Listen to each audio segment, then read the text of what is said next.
সামনে থেকে যাই ওদের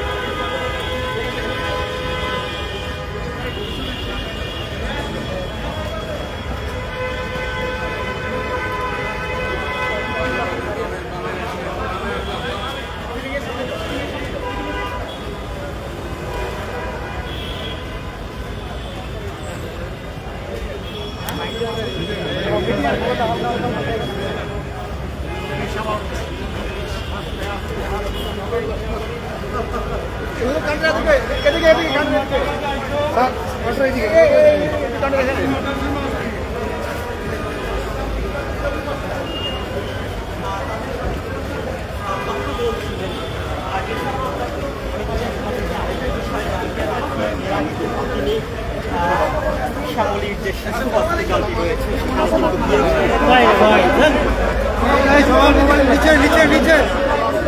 সাংবাদিক ভাইরা একটু পিছায় আসে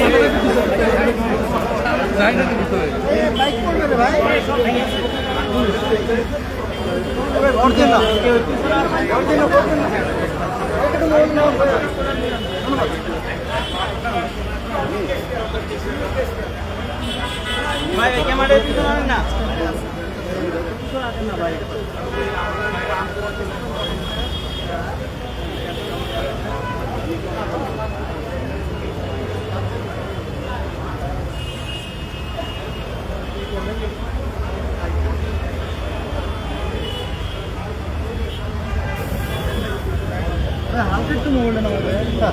আরেকটা কথা বলে ভিতরে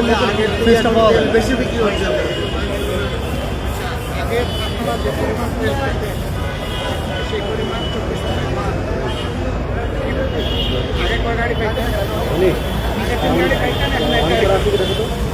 এক গাড়িতে তো আপনারা সামান দিয়ে উঠতে পারেন হ্যাঁ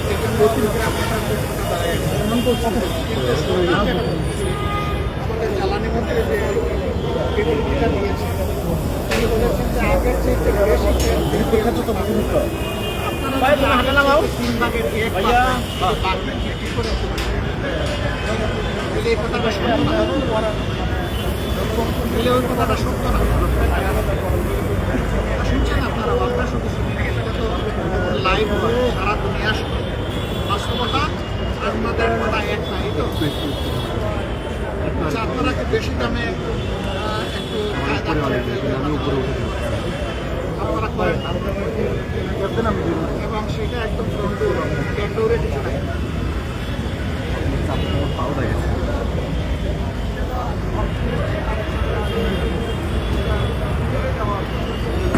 আগে আপনারা কত প্যানেল পাইতেন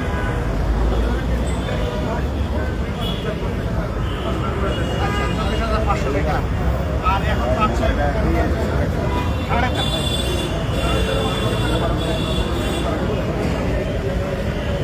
এমন তো না যে এখানে কিছু নিলেন আমার বাইরে অন্য জায়গায় কিছু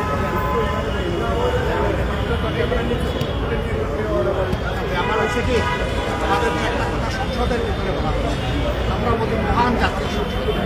পবিত্র জাতীয় সংসদ বলি না সেখানে একটা কথা বললে তো এটা হিসাব দিতে হয় হিসাব নিতেও হয় দুইটাই দেওয়া লাগে নেওয়া লাগে এই জন্য আমরা বাস্তবে এই অবস্থাটা বোঝার যায় না বলবেন যে এর আগে বুঝেন নাই এখন আমরা প্রত্যেক লেভেলে যারা বিক্রেতা এবং যারা গরিব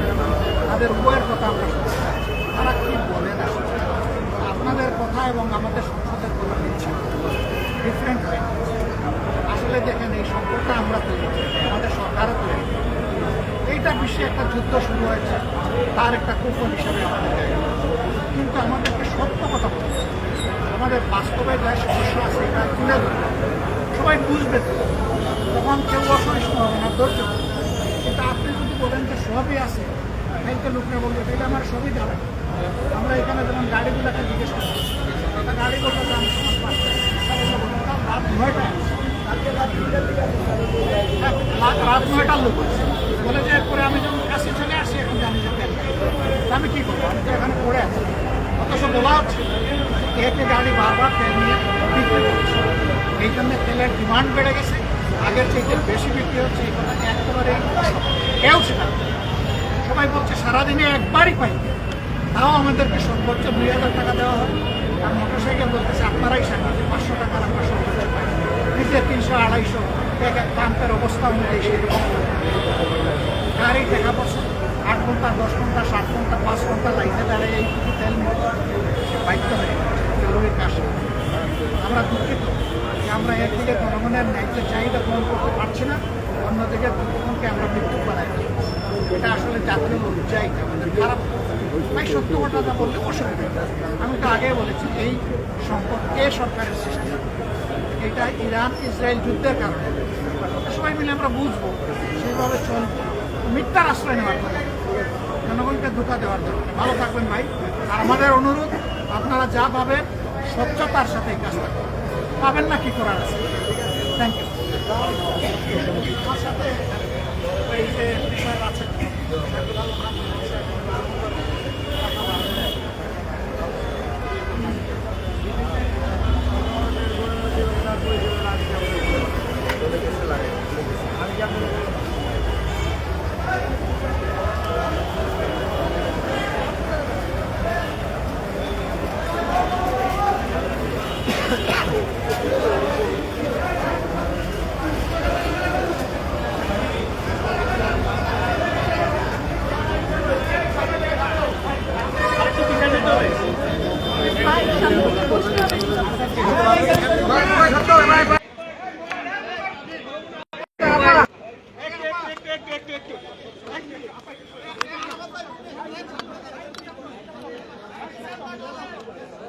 একটু ডানা